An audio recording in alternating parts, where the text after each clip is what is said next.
Hello guys, net पाठशाला में आपका स्वागत है। तो आज की इस वीडियो में हम फेमिनिज्म को डिस्कस करेंगे। फेमिनिज्म, तो फेमिनिज्म या नारीवाद जिसको बोला जाता है, एक अम्ब्रेला टर्म है, एक सोशल मूवमेंट है। सोशल मूवमेंट के रूप में एमर्ज हुआ है फेमिनिज्म, क्योंकि फेमिनिज्म की जितने भी ब्रांड है, चाहे वो किसी भी कंट्री में है, उन सब का जो सेंट्रल कंसर्न है वो क्या है कि वर्ल्ड ओवर विमेन का जो एक्सप्लॉयटेशन होता है उसको हाईलाइट करना और विमेन के एक्सप्लॉयटेशन का एंड करना। यानी कि चाहे किसी भी तरह की पॉलिटिकल सिस्टम है, किसी भी तरह का इकोनॉमिक सिस्टम है, इन सब फेमिनिस्ट का सेंट्रल कंसर्न क्या है कि किसी भी सिस्टम में, किसी भी पॉलिटिकल सिस्टम में विमेन्स का एक्सप्लॉयटेशन होता है, तो उसको हाईलाइट करना फेमिनिस्ट का ऑब्जेक्टिव है। तो प्लेटो जो हमने पॉलिटिकल थिंकर्स किए थे, तब प्लेटो के बारे में पढ़ा था। तो प्लेटो को फर्स्ट फेमिनिस्ट थिंकर बोला जाता है, फर्स्ट फेमिनिस्ट थिंकर। क्यों ऐसा, क्योंकि प्लेटो वाज द पर्सन जिसने बात की थी कि women should be educated equally, कि महिलाओं को भी पुरुषों के समान शिक्षा दी जानी चाहिए। विमेन के एजुकेशन की बात कर रहा है प्लेटो अपने स्कीम ऑफ एजुकेशन में, विमेन एजुकेशन की। इवन प्लेटो बात कर रहा है कि women can become philosopher king. जो प्लेटो का जो आदर्श राजा है उसको भी बनने का इक्वल अपॉर्चुनिटी प्रोवाइड कर रहा है विमेन्स को भी। यानी कि इतने अर्लियर टाइम में प्लेटो बात कर रहा है कि जो महिलाएं हैं वो भी पॉलिटिकल पार्टिसिपेशन कर सकती हैं। महिलाओं के अंदर भी इतनी नेचुरल एबिलिटीज हैं कि वो राजा या किंग तक बन सकती हैं, पॉलिटिकल सिस्टम की हेड बन सकती हैं, पॉलिटिकल सिस्टम को रन कर सकती हैं। यानी कि विमेन की कैपेबिलिटीज को फर्स्ट टाइम रिकॉग्नाइज किया था प्लेटो ने, इसलिए इसको फर्स्ट फेमिनिस्ट थिंकर बोला जाता है। अगर हम बात करें कि जो विमेन्स पर जो अर्लीस्ट टेक्स्ट है, सबसे पहले जो महिलाओं के संदर्भ में जो पुस्तक पब्लिश हुई है वो है 1405 में the city of lady, the city of ladies, ये बुक है। इसको लिखा है क्रिस्टाइन डी पायसन, ठीक है। इस बंदे ने बुक लिखी है, 1405 में पब्लिश हो रही है, इटली से। तो इसको फर्स्ट फेमिनिस्ट टेक्स्ट बोला जाता है, जिसमें बात की गई थी आज का जो मॉडर्न फेमिनिज्म है उससे संबंधित जो आइडियाज हैं वो आइडियाज यहाँ से सिमिलर हैं। इस बुक में भी वो आइडियाज हमें मिलते हैं। तो सबसे पहले यहाँ पे ये बुक पब्लिश हुई थी इटली में। उसके बाद जो ऑथोरिटेटिव टेक्स्ट बोला जाता है विमेंस के कंटेक्स्ट में, जो फर्स्ट फेमिनिस्ट टेक्स्ट बोला जाता है वो है द विंडिकेशन ऑफ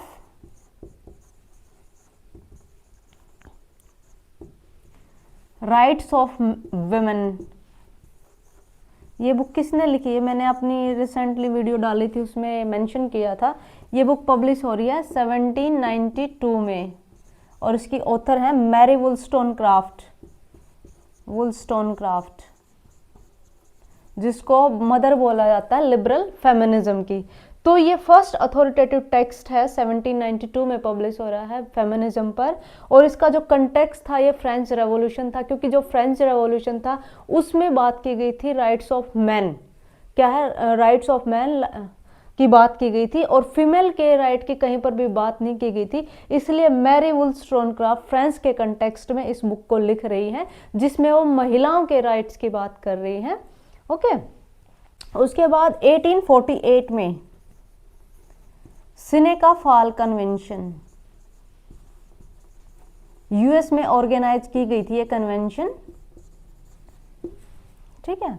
1848 में ये भी सेंट्रल फोकस था यहाँ पर विमेंस के इशू पर, विमेंस के राइट पे, यूएस में ऑर्गेनाइज की गई थी। और इस कन्वेंशन के बाद जो यूएस है वो सेंटर बन गया विमेंस के, जो विमेंस से रिलेटेड जो मूवमेंट थे जिनको फेमिनिस्ट मूवमेंट बोला जाता था। इसके बाद यूएस में विमेंस के राइट की बात की जाने लगी और इसको जो मिड 80s से लेके मिड 90s से लेके मिड 90s का जो टाइम था उसको first wave of feminist movement बोला जाता है। मिड 90s के टाइम को फर्स्ट वेव ऑफ फेमिनिज्म। ठीक है, बेसिकली जो फर्स्ट वे ऑफ फेमिनिज्म था, इसमें जो बात की जा रही थी वो विमेंस को इक्वल अपॉर्चुनिटीज की बात की जा रही थी, विमेंस के राइट की बात, विमेंस को वोट का राइट देने की बात की जा रही थी। इसलिए इसको जो वोट से रिलेटेड जो राइट है उसकी बात की जा रही थी। और कहीं ना कहीं इन्हीं का इम्पैक्ट था, इन मूवमेंट्स का ही इम्पैक्ट था कि 1893 में न्यूजीलैंड जो है, New Zealand become the first state to give right to vote to women. महिलाओं को राइट टू वोट दिया गया था न्यूजीलैंड में पहली दफा 1893 में। हमने जब जे.एस. मिल किया था तो जे.एस. मिल ने भी एक बुक लिखी है द सब्जेक्शन ऑफ वुमेन, उसमें भी वुमेन्स को इक्वल अपॉर्चुनिटी देने की बात की गई थी जे.एस. मिल के द्वारा। ठीक है, तो उसके बाद जो यूएस कॉन्स्टिट्यूशन में जो 19th अमेंडमेंट एक्ट था यूएस कॉन्स्टिट्यूशन में,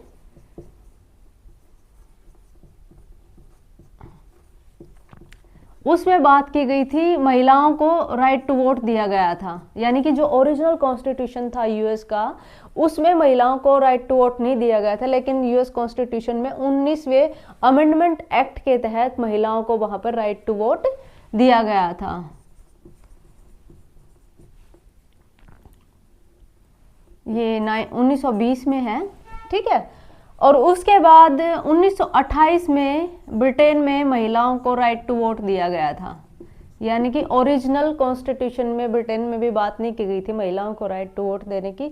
जो बिल ऑफ राइट्स आया था ब्रिटेन में, उसमें महिलाओं को राइट नहीं दिया गया था वोट करने का, बल्कि पुरुषों को राइट दिया गया था वोट करने का। 1928 में किसको दिया गया था? ब्रिटेन को दिया गया था। और स्विट्जरलैंड जो इतना फर्स्ट जहाँ पे डायरेक्ट डेमोक्रेसी है, जो डेमोक्रेसी का इतना अडहरेंट बिलीवर है, वहाँ पे इवन 1976 में महिलाओं को राइट टू वोट दिया गया है। तो हम देखो हम कितने एडवांस है। हमारे तो जो ओरिजिनल कॉन्स्टिट्यूशन है, जब इंडिपेंडेंस मिली हमने तो तभी महिलाओं को राइट टू वोट दे दिया था।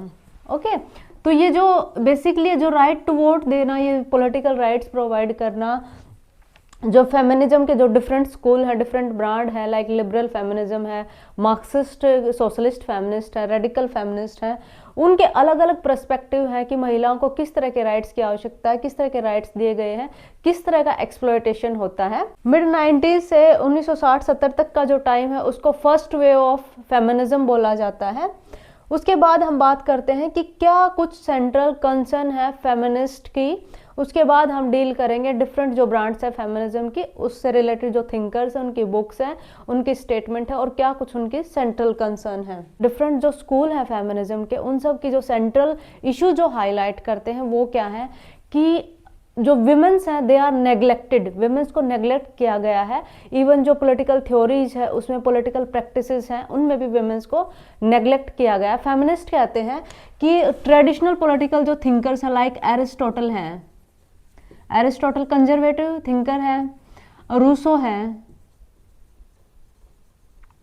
तो उन्होंने विमेंस को नेग्लेक्ट किया है। एरिस्टोटल तो विमेंस को सिटीजनशिप भी प्रोवाइड नहीं करता, womens can not be given citizenship not to women. ठीक है, जो रूसो है वो भी विमेंस की एजुकेशन की बात नहीं कर रहा है। अपना जब ये एजुकेशन का एक स्कीम प्रोवाइड करता है तो उसमें विमेंस की एजुकेशन की, विमेंस की इक्वल एजुकेशन की बात रूसो के द्वारा नहीं की गई है। एक और थिंकर है नीत्शे, ये कहता है कि इसके एक स्टेटमेंट है यहाँ पे, the talk of women's right, women's right is social order in decline. यानी कि अगर आप महिलाओं के राइट्स की बात कर रहे हो तो इसका मतलब है कि जो सोशल ऑर्डर है उसका डिक्लाइन, उसका पतन स्टार्ट हो गया है।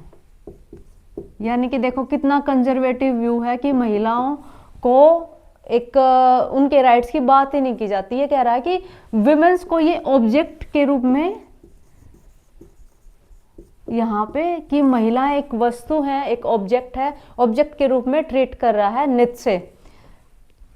ये यानी कि पॉलिटिकल थ्योरीज में भी विमेंस के लिए एडुकेट स्पेस प्रोवाइड नहीं किया गया है। उसके बाद बात करते हैं कि जो फेमिनिस्ट स्कॉलर है, फेमिनिस्ट जो थिंकर्स है, लाइक वुllstonecraft है,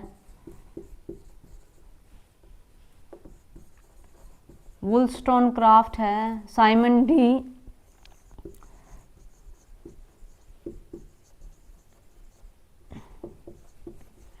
तो इनका जो वर्क है ये काफ़ी डिटेल वे में लिखा है इन्होंने विमेंस के बारे में। साइमन डी बीवर जो है वो तो रेडिकल फेमिनिस्ट की मदर बोली जाती हैं, और इन्होंने सेक्सुअल पॉलिटिक्स के बारे में, पर्सनलिस्ट पॉलिटिक्स के बारे में बहुत डिटेल में लिखा है, लेकिन इनके वर्क को इतनी ज़्यादा रिकॉग्निशन नहीं मिली जितना कि इनके मेल काउंटर पार्ट्स जो हैं उनके वर्क को, उनकी राइटिंग्स को इतनी ज़्यादा इम्पोर्टेंस मिली। ये दिखाता है कि सोशल पर्सपेक्टिव क्या है, जो विमेन राइटर हैं उनको भी जो समाज है वो इक्वली अपॉर्चुनिटी प्रोवाइड नहीं करता, इक्वल रिकॉग्निशन प्रोवाइड नहीं करता। और जो विमेंस का जो एक्सप्लॉयटेशन है, विमेंस एक्सप्लॉयटेशन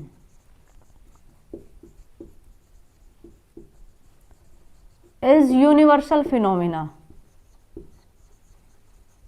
विमेंस का जो एक्सप्लॉयटेशन है वो यूनिवर्सल फिनोमिना है। पर्सनल लेवल पर भी विमेंस का एक्सप्लॉयटेशन होता है। विमेंस का जो इकोनॉमिकली उनको, जो विमेंस को हाउस होल्ड तक सीमित कर दिया गया, घर के काम तक सीमित कर दिया गया है, और घर का जो काम होता है, हाउस होल्ड जो वर्क होता है वो अनपेड होता है, लार्जली अनपेड है, कोई सैलरी उनको नहीं मिलती, इसलिए उनकी मैन पे है इकोनॉमिक डिपेंडेंस हो गई है। इस वजह से womens are not in a position to raise their voice against exploitation. Political system में भी जो डिसीजन मेकिंग बॉडीज हैं, भारत में ही देख लो आप, हमारे कितने पार्लियामेंट्रियन हैं, स्टेट लेजिस्लेटिव असेंबली है, वहाँ पर महिलाएं हैं। तो डिसीजन मेकिंग प्रोसेस में भी जो महिलाओं का जो रिप्रेजेंटेशन है वो बहुत ही कम है। ये भारत की ही बात नहीं, ये अदर कंट्रीज़ की भी बात है। इवन जो डेवलप्ड नेशन है वहाँ पर भी महिलाओं की संख्या पॉलिटिकल रिप्रेजेंटेशन में बहुत ही ज़्यादा कम है। तो ये चीज़ें दिखाती हैं कि वर्ल्ड ओवर विमेन का जो है कितना ज़्यादा एक्सप्लॉयटेशन हो रहा है। और जो जितने भी फेमिनिस्ट राइटर हैं वो नॉर्मेटिव वे में लिख रहे हैं, नॉर्मेटिव थ्योरीज हैं, जितनी भी फेमिनिस्ट थ्योरी हैं और नॉर्मेटिव थ्योरीज हैं, जितने भी फेमिनिस्ट के ब्रांड है, उन सब का ऑब्जेक्टिव क्या है, जो एक्सप्लॉयटेशन चला आ रहा है, जो करंट सिस्टम चला आ रहा है, उसको चेंज करना, उसको एंड करना, और विमेंस को इक्वल अपॉर्चुनिटी प्रोवाइड करना, विमेंस के एक्सप्लॉयटेशन का एंड करना। अब हम बात करते हैं कि जो फेमिनिज्म है उसके कौन कौन से डिफरेंट स्कूल हैं जो हमारे लिए इम्पोर्टेंट हैं।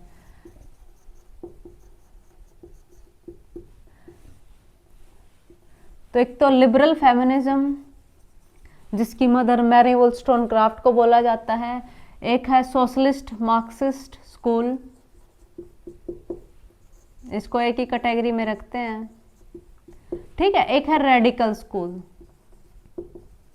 तो जो रेडिकल फेमिनिस्ट है ये सबसे ज़्यादा रिवॉल्यूशनरी चेंजेस प्रोवाइड करते हैं। लिबरल फेमिनिज्म बेसिकली इसको हम डिटेल में करेंगे नेक्स्ट वीडियो में। नेक्स्ट वीडियो जो होगी वो फेमिनिज्म के जो डिफरेंट स्कूल्स हैं उनको डिस्कस करेंगे।